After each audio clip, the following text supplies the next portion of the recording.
Hello, friend. Joy. You have no doubt either heard this word or used it recently. What is it, and do you and I, do we have it? What are the conditions for experiencing it for ourselves? There's a book I came across recently called The Gravity of Joy by a lady named Angela Gorel. I know it's an interesting title, The Gravity of Joy. It makes you want to at least open the book and see what's inside. The author was hired by a large university in the United States to study, of all things, joy as if it could be studied.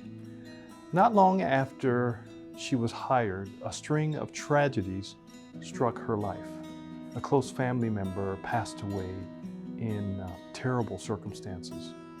Her father died less than a month later, and then her 22-year-old nephew died suddenly of a heart attack.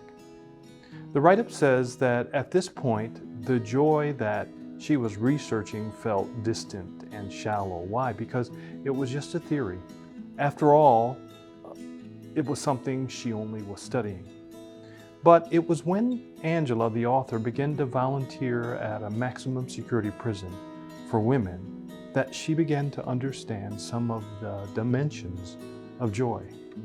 And this is what the write-up said. Joy doesn't obliterate grief. It doesn't put it aside.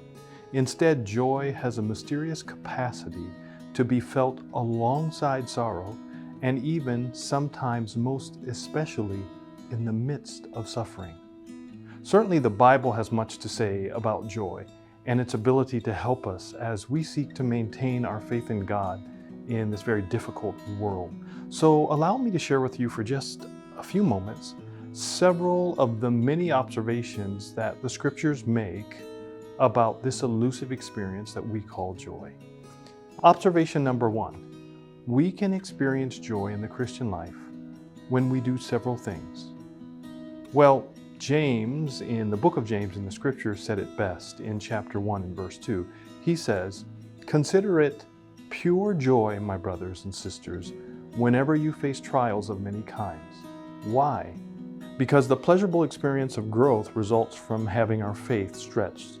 That's why Paul tells us in Romans 12:12 that we should be joyful in hope, patient in affliction, and faithful in prayer. If we do these things, we'll be able to experience a deep and abiding joy, even during times of sadness and grief.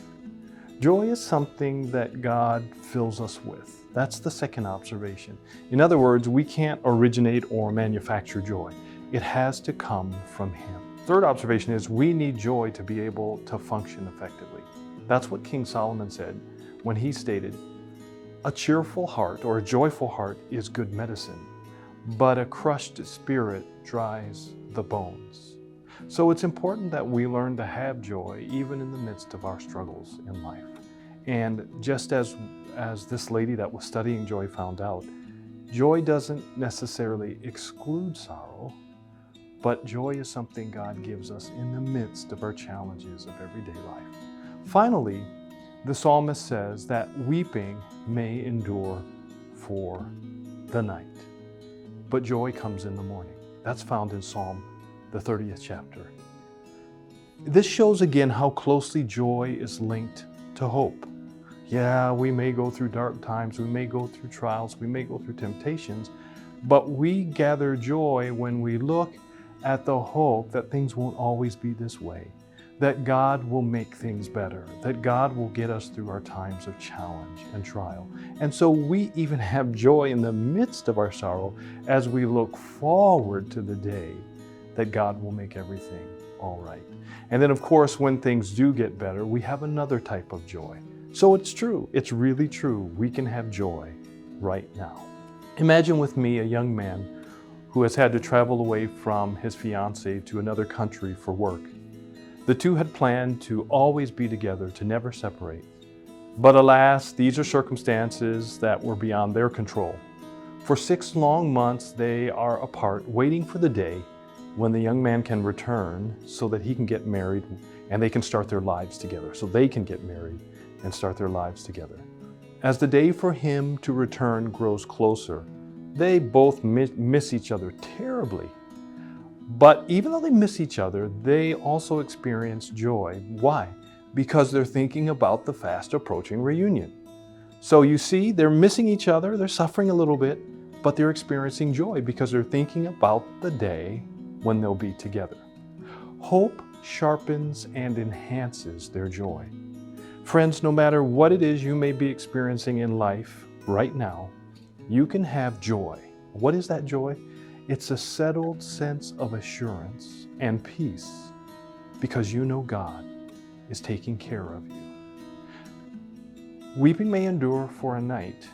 The night of this world's experiment with sin is almost over. And joy, eternal joy, pure joy, comes in the morning when Jesus comes again. God bless you.